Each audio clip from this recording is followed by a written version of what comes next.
Welcome back to Qande channel, where we break down the biggest political stories with facts, analysis, and insights.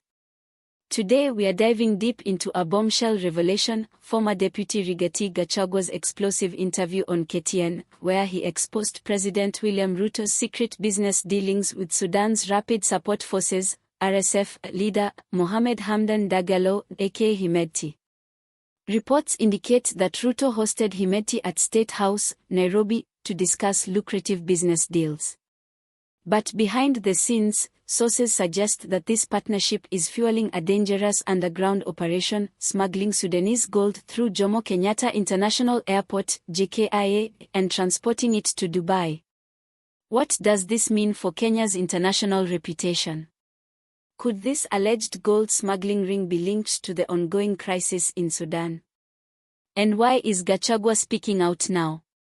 Stick around as we break it all down, analyze the key moments from the interview, and discuss what this could mean for the country's leadership.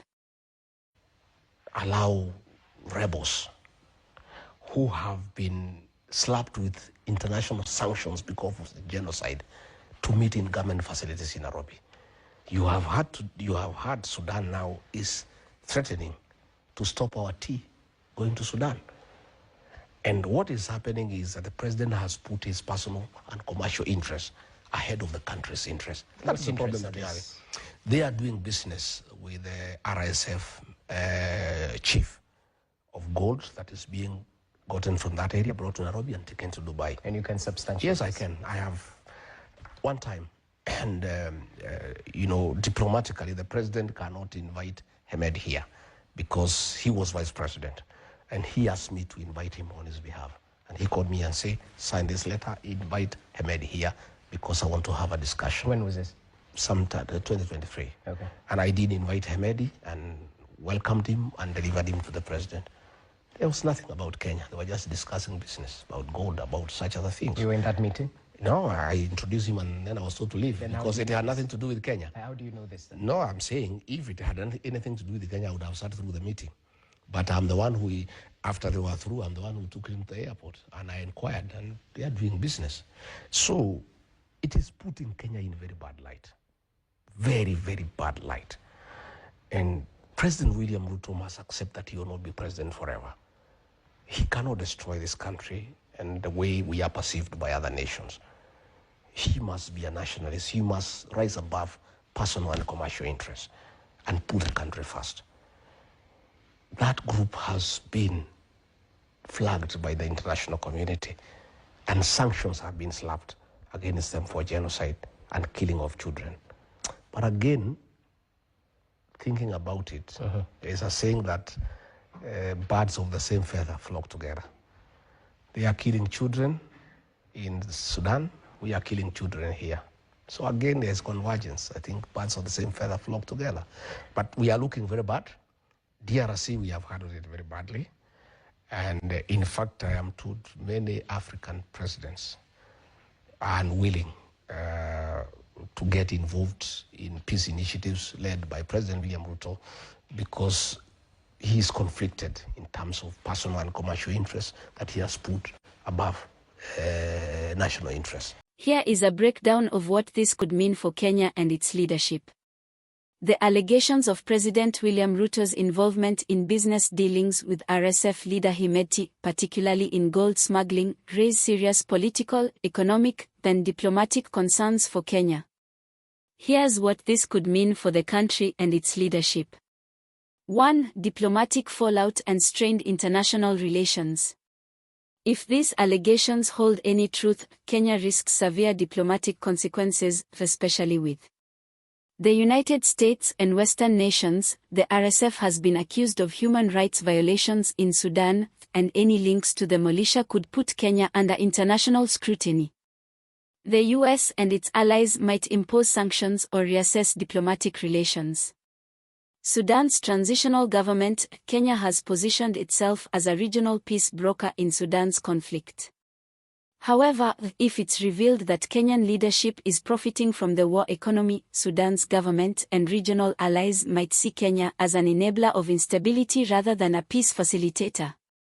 The United Arab Emirates, UAE, and Dubai. The UAE has strict anti-money laundering and anti-smuggling laws.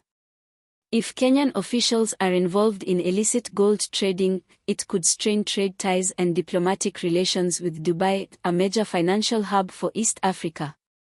2. Legal and political consequences for Ruto's administration. Possible investigations and sanctions. If international bodies or Kenyan authorities decide to investigate, Ruto's administration could face legal action, sanctions, or even diplomatic isolation.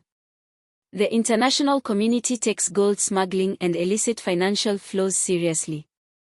Internal political fallout. Former Deputy Rigathi Gachagua's revelations could deepen divisions within the ruling party, Kenya Kwanza. If other leaders align with him, this could weaken Ruto's political grip ahead of the next election. Loss of public trust. If the allegations gain traction, Kenyans may see the government as prioritizing personal enrichment over national interests, leading to protests, reduced confidence in leadership, and political unrest. 3. Economic implications and damage to Kenya's reputation. Risk of economic sanctions. If Kenya is implicated in gold smuggling, international financial institutions like the IMF and World Bank could impose restrictions affecting foreign aid and investment. Damage to Kenya's business reputation. Kenya could be blacklisted by global financial regulators, affecting trade, foreign investment, and international business partnerships. Investors shy away from countries linked to corruption and illicit dealings. Weakening of the Kenyan shilling. If sanctions or trade restrictions follow, Kenya's economy could take a hit, potentially leading to inflation, a weaker currency, and economic instability. 4. Regional security concerns. Increased involvement in Sudan's conflict. If Ruto's government is found to be financially supporting the RSF through illicit gold trade, it could escalate regional tensions, making Kenya a direct player in Sudan's ongoing war. This could endanger Kenya's role as a mediator in East Africa. Rise in organized crime networks. Gold smuggling is often linked to money laundering, arms trafficking, and militia financing. If high-ranking officials are complicit, it could embolden criminal networks operating within Kenya, increasing corruption and lawlessness. 5. The big question: why is Gachagua speaking out now? A political power play. Gachagua could be positioning himself as a whistleblower to regain public trust and build momentum for his own political ambitions ahead of the next election. Genuine concern? Alternatively, he might be raising the alarm because he believes Kenya's leadership is headed in a dangerous direction. Internal power struggle. His statements suggest a major rift within Kenya Kwanza, possibly signaling internal battles over control, influence, and resources. Final thoughts. If these allegations gain traction, Kenya could face a serious political storm, potential economic fallout, and diplomatic backlash. Whether Gachagua's claims are true or politically motivated, one thing is clear: this story is far from over. What do you think? Should an independent investigation be launched? Drop your thoughts in the comments and don't forget to like and subscribe for more updates on Kenya's evolving political landscape.